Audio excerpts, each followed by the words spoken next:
தமிழ்நாடு அரசு கலை பண்பாட்டுத்துறை மாவட்ட கலை மன்றம் தூத்துக்குடி சார்பில் 2022-23 ஆண்டில் மாவட்ட அளவில் சிறந்த நாட்டுப்புற பாடகர் சிறப்பு விருதுக்குரிய கலை சுடர்மணி என்ற பட்டத்தையும் தமிழண்டாயிஸ் ஜெகஜீவனுக்கு வழங்கி பாராட்டு தெரிவித்துள்ளார் தூத்துக்குடி மாவட்ட ஆட்சித்தலைவர் லட்சுமதி.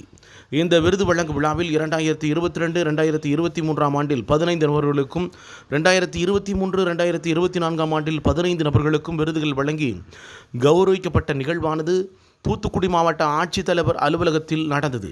இந்த விழாவில் நாட்டுப்புற கலைஞர் சேர்மதுரை, சிலம்ப கலைஞர் நாசரேத் டென்னிசன், வீதி நாடக கலைஞர் செந்தில், பரதநாட்டிய கலைஞர் மாணிக்கம், நாட்டுப்புற கலைஞர் கருணாநிதி உட்பட 30 கலைஞர்களுக்கு விருதுகள், சால்வைகள், பணமுடிப்பு போன்றவை வழங்கப்பட்டது. இந்த நிகழ்வில் மாவட்ட வருவாய் அலுவலர் சீனிவாசன், கலை பண்பாட்டுத்துறை உதவி இயக்குனர் கோபாலகிருஷ்ணன், தூத்துக்குடி அரசு இசைப்பள்ளி தலைமை ஆசிரியர் சிவகாமி உட்பட பல முக்கிய அதிகாரிகள் பலர் கலந்து கொண்ட விழாவானது தூத்துக்குடி மாவட்ட ஆட்சித்தலைவர் அலுவலகத்தில் மக்கள் குறைதீர்க்கும் முகாம் நடைபெற்றது. அதற்கு பிறகு இந்த நிகழ்வானது நடைபெற்றது. முன்னதாக மாவட்ட ஆட்சித்தலைவர் லட்சுமதி மாற்றுத்திறனாளிகளை கீழ்த்தளத்தில் நேரில் சந்தித்து அவர்களுடைய குறைகளை களைவதற்கு உத்தரவிட்டார். அதற்கு பிறகு மக்கள் குறைதீர்க்கும் முகாமானது 3வது தளத்தில் நடைபெற்றது. அதற்கு பிறகுதான் கலை பண்பாட்டுத்துறையை சார்ந்த கலைஞர்களுக்கு விருதுகள் வழங்கப்பட்டது. அந்த நிகழ்வானது இந்த காணொளியில் நீங்கள் பார்க்க இருக்கிறீர்கள். மேலும் தமிழர் பண்பாடு மேலோங்க வேண்டும், தமிழருடைய கலைகள் மேலோங்க வேண்டும், தமிழருடைய மருத்துவம் மேலோங்க வேண்டும். பலர் இன்றைக்கு நோயாளிகளாக இருக்கிறார்கள் என்று சொன்னால் அதற்கு உணவு தான் காரணம். உணவே மருந்து என்கின்ற காலம் சென்றது. இன்றைக்கு மருந்தே உணவு என்கின்ற காலமானது இன்றைக்கு சமூகத்தில் பிறவி எடுத்திருக்கிறது. ஆக உணவே மருந்து என்கின்ற நிலை ஏன் மாறியது, எப்படி மாறியது? நவநாகரிக முறையில் இன்றைக்கு பலர் மேற்கத்திய வட இந்திய உணவுகளை எல்லாம் உண்டுகளித்து இன்றைக்கு தமிழருடைய உணவுகளை அழிக்க தொடங்கியிருக்கிறார்கள், மறைக்க தொடங்கியிருக்கிறார்கள். இன்றைக்கு தலைமுறையினர் மேற்கத்திய வட இந்திய உணவுகளை தான் விரும்பி உண்டுகளிக்கிறார்கள். தமிழர் உணவுகளை உண்டுகளிக்க அவர்கள் யோசிக்கிறார்கள், அச்சப்படுகிறார்கள், கௌரவ குறைச்சலாக எண்ணுகிறார்கள். அதை போலதான் தமிழருடைய கலைகளை தங்களுடைய சுப நிகழ்ச்சிகளுக்கு அழைக்க கௌரவ குறைச்சலாக நினைக்கிறார்கள். ஆனால் இறப்பு நிகழ்வுகளுக்கு மட்டும் தமிழர் கலைகளை அழைக்கிறார்கள். சுப நிகழ்ச்சிகளுக்கு மேற்கத்திய வட இந்திய கலைகளை எல்லாம் அழைக்கிறார்கள். மற்ற மாநில கலைகளை அழைக்கிறார்கள் சுப நிகழ்ச்சிகளுக்கு. ஆக தமிழருடைய கலைகள் இறப்பு நிகழ்ச்சிகளுக்கு மட்டும்தான் தேவையா என்கின்ற சிந்தனையை நாம் சிந்தித்து பார்க்க வேண்டும். தமிழருடைய கலைகள் உலகம் முழுவதும் போற்றி பாராட்டப்படுகிறது. மூத்த தமிழ், மூவாத தமிழ், ஆர்த்து வருகிற அன்னை தமிழ் என்று கூறுகிறார்கள். அந்த தமிழ்தான் இந்த தமிழர் கலைகள். அந்த தமிழர் கலைகள் தான் தமிழர் உணவுகள். தமிழர் உணவுகள் தான் தமிழருடைய மருத்துவம். ஆக உணவுகள், கலைகள், மருத்துவம் மூன்றையும் தமிழர்கள் நேசிக்க வேண்டும். அதை தங்களது விழாக்களில் அழைக்க வேண்டும்.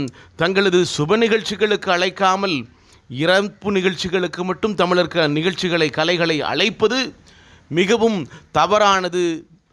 அடுத்த தலைமுறையினருக்கு நீங்கள் நல்லதை விதைக்க வேண்டும் என்று சொன்னால் தமிழருடைய கலைகளை அழைத்து தமிழருடைய பண்பாடுகளை மறைக்காமல் சுப நிகழ்ச்சிகளிலும் தமிழருடைய கலைகள் உயர்ந்து நிற்கிறது என்பதை நீங்கள் தமிழர்களாக நின்று சிந்தித்து பார்க்க வேண்டும் என்கின்ற சிந்தனையை இந்த நேரத்தில் நாங்கள் உங்களுக்கு தெரிவிக்க கடமைப்பட்டிருக்கிறோம்.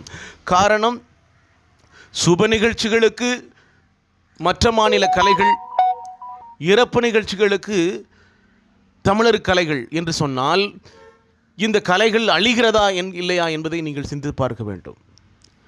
ஏனென்று சொன்னால் ஒரு கோவிலில் சென்று தமிழர் கலைகளுக்கு வாய்ப்பு வழங்குகள் என்று கூறுகிறோம். அவர்கள் இல்லை இன்றைய இளைஞர்கள் வட இந்திய மேற்கத்திய கலைகள் தான் தேவை என்று அவர்கள் கூறுகிறார்கள் என்று ஒரு பெரியாள் சொல்லுகிறார். ஏன் என்று சொன்னால் அவருடைய சிந்தனை எப்படி இருக்கிறது? நல்லதை விதைக்க வேண்டும் என்று எண்ணினால்தான் நல்லது வளரும். இவர்தான் எடுத்து கூற வேண்டும். தமிழர் பண்பாடு மிக தொன்மையானது, 10,000 ஆண்டுகளுக்கு முந்தையது. தமிழருடைய பண்பாடுகளை எல்லோரும் போற்றி பாதுகாத்திருக்கிறார்கள். தமிழ் தமிழ் என்று சொல்லிதான் இன்றைக்கு 50 ஆண்டு காலம் தமிழ்நாட்டில் ஆட்சி நடக்கிறது என்கிறதெல்லாம் சொல்ல வேண்டும். தமிழ் என்று சொல்லவில்லை என்று சொன்னால் இன்றைக்கு ஆட்சி நடக்குமா? தமிழ் தமிழ் தமிழர் சிந்தனை, தமிழர் பண்பாடு, தமிழை வளர்க்கிறோம், தமிழை போற்றுகிறோம் என்று கூறக்கூடிய அரசியல் கட்சி பிரமுகர்கள் பிற மாநில கலைகளை அழைக்கிறீர்களோ இல்லையோ, தமிழர் கலைகளை வளர்த்தெடுங்கள், தமிழர் பண்பாடுகளை வளர்த்தெடுங்கள், உண்மையான பச்சை தமிழர்களாக வாழுங்கள். எதற்கெடுத்தாலும் ஐயா காமராசரை சொல்லுகிறார்கள். ஆனால் தமிழர் பண்பாடுகளை வளர்த்தெடுக்க வேண்டும், தமிழர் உணவுகளை வளர்த்தெடுக்க வேண்டும், தமிழர் பாரம்பரிய மருத்துவத்தை வளர்த்தெடுக்க வேண்டும். அப்பொழுதுதான் வாழ்வு வளம் பெறும் என்கின்ற சிந்தனை முதலில் நாம் சிந்தித்து பார்க்க வேண்டும். காரணம், இன்றைய இளைய தலைமுறையினரிடம் போய் கேட்டால் தமிழர் கலைகள் எவை என்று கேளுங்கள், கேள்வி எழுப்புங்கள், அவர்களுக்கு தெரியாது என்று சொல்லுவார்கள். இல்லை என்றால் மாற்று மாநில கலைகளை அவர்கள் கூறுவார்கள். ஆனால் தமிழர் உணவுகள் எவை என்று கேளுங்கள், பரோட்டா பிரியாணி சொல்லிவிடுவாங்க.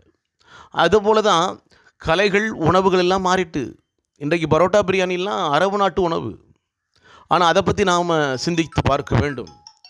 ஆக எண்ணங்கள் ஒருமுகப்படுத்த வேண்டும், சிந்தனைகளையும் ஒருமுகப்படுத்த வேண்டும். தமிழருடைய பண்பாடுகள் பாதுகாக்கப்பட வேண்டும் என்று சொன்னால் தமிழருடைய வாழ்வியல் அம்சங்களை எல்லாம் நாம் சிந்தித்து பார்க்க வேண்டும். வாழ்வியல் அம்சங்கள் எப்படி இருக்கிறது என்று சொன்னால், தமிழன் 10,000 ஆண்டுகளுக்கு முந்தைய தமிழன், தமிழர் பண்பாடு இவை, தமிழர் கலைகள் இவை, தமிழர் மருத்துவம் இவை என்பதை இன்றைக்கு பெரியவர்கள் மூத்தவர்கள் யாருக்கெல்லாம் தெரிகிறது, அவர்கள் அடுத்த தலைமுறையினருக்கு அவற்றை அறிவுறுத்த வேண்டும். இன்றைக்கு தமிழருடைய கலைகள் எவை என்று கூட தெரியாமல் இன்றைக்கு பல பேர் இருக்கிறார்கள். தமிழர் உணவுகள் எவை என்று தெரியாமல் இருக்கிறார்கள். தமிழர் உணவுகள் இன்றைக்கு தடம் மாறி போயிருக்கிறது, இடம் மாறி போயிருக்கிறது. இதனால் தான் பரோட்டா, பிரியாணி, ஃப்ரைட் ரைஸ், பேல்பூரி போன்ற வடக்கிந்திய, வட இந்திய, மேற்கத்திய உணவுகள் எல்லாம் இன்றைக்கு தமிழனை அழித்து கொண்டிருக்கிறது, துளைத்து கொண்டிருக்கிறது, நோய்களை உருவாக்கி கொண்டிருக்கிறது என்பதை ஒவ்வொரு பச்சை தமிழர்களும் சிந்தித்து பார்க்க வேண்டும். ஒவ்வொரு பச்சை தமிழர்களும் சிந்தித்து பார்க்கின்ற பொழுது தமிழர் கலைகள் இன்றைக்கு சுப நிகழ்ச்சிகளுக்கு அழைக்காமல் இறப்பு நிகழ்ச்சிகளுக்கு மட்டும் அழைக்கின்ற பொழுது அந்த உண்மையான நாட்டுப்புற கலைஞர்கள் வருத்தப்படுகிறார்கள். ஆக தமிழருடைய கலைகளுக்கு தமிழ்நாட்டில் மரியாதை இல்லை. சுப நிகழ்ச்சிகளுக்கு தமிழருடைய கலைகளை அழைக்க மறுக்கிறார்கள்.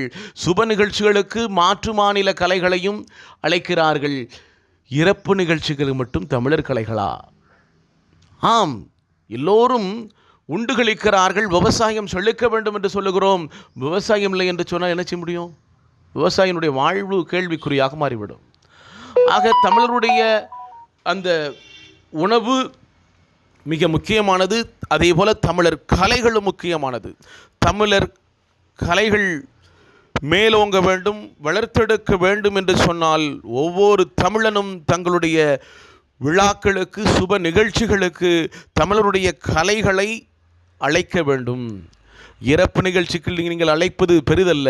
சுப நிகழ்ச்சிகளுக்கு தமிழர்களுடைய கலைகளை அழைத்தால்தான் தமிழருடைய கலைகள் வளரும்.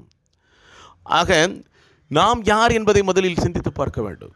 நாம் எங்கிருந்து வந்திருக்கிறோம், எவற்றை உண்டு கழிக்கிறோம், எப்படி எத்தனை முறை வாழுகிறோம்? ஒரே ஒரு முறை தான் வாழுகிறோம். அதை உருப்படியாக வாழ வேண்டும். நாம் இருக்கின்ற காலங்களில் ஒரு வரலாற்று பதிகமாக இருக்க வேண்டும். இப்பொழுது நாம் எல்லோரும் பேசிக்கொண்டிருக்கிறார்கள். பெரியவர்கள், பெரியாரை பற்றி பேசுகிறோம், வீரமாமுனிவரை பற்றி பேசுகிறோம். இவர்களெல்லாம் இன்றைக்கு வரலாற்று பெட்டகமாக மாறியிருக்கிறார்கள். இந்த வரலாற்று பெட்டகமாக மாறுவதற்கு இன்றைய தலைமுறையினர் யாரும் முன் வருகிறார்களா என்று சிந்தித்து பார்க்க வேண்டும். தமிழர் பெட்டகமாக மாற வேண்டும், வரலாற்று பெட்டகமாக மாற வேண்டும் என்று சொன்னால் தமிழர் கலைகள், தமிழர் உணவுகள், தமிழர் மருத்துவத்தை பாதுகாத்து அடுத்த தலைமுறையினர் வாழ்வு செழிக்க வேண்டும். நீங்கள் பார்த்து கொண்டிருக்கிறீர்கள், இப்பொழுது கலை பண்பாட்டுத்துறையினுடைய விருது வழங்கும் காணொளியை தான் நீங்கள் பார்த்து கொண்டிருக்கிறீர்கள். ஒவ்வொரு நாட்டுப்புற கலைஞர்களையும் பாருங்கள். செவியல் கலைஞர்களும் அவர்களுக்கும் விருதுகள் வழங்கப்படுகிறது. அந்த காணொளியை நீங்கள் பார்த்து கொண்டிருக்கிறீர்கள். ஆக நாட்டுப்புற கலைகள் வாழ வேண்டும், செவியல் கலைகள் வாழ வேண்டும் என்று சொன்னால் நீங்கள் சிந்தித்து பார்க்க வேண்டும். செவியல் கலைஞர்கள் இருக்கிறார்கள், ஆனால் நாட்டுப்புற கலைஞர்கள் தான் பல உண்மையான சம்பவங்களை எல்லாம் மக்களுக்கு எடுத்து காட்டுகிறார்கள். இன்றைக்கு ஒரு விழிப்புணர்வு நிகழ்ச்சி என்றாலும் அந்த நாட்டுப்புற கலைகள் மூலமாக தான் விழிப்புணர்வு வழங்கப்படுகிறது, அவைதான் மக்களால் ஏற்றுக்கொள்ளப்படுகிறது. ஆனால் இறப்பு வீட்டில் நாட்டுப்புற கலைகளை பயன்படுத்தி பெருமை காட்டுவது நல்லதல்ல. சுப நிகழ்ச்சிகளுக்கு நாட்டுப்புற கலைகளை பயன்படுத்த வேண்டும் என்கின்ற சிந்தனையை மற்றவர்களுக்கு புகுத்த வேண்டும் என்கின்ற சிந்தனையை பரவுங்கள். தமிழண்டா கலைக்குழு தலைவர் ஜெகஜீவன். நன்றி, வணக்கம்.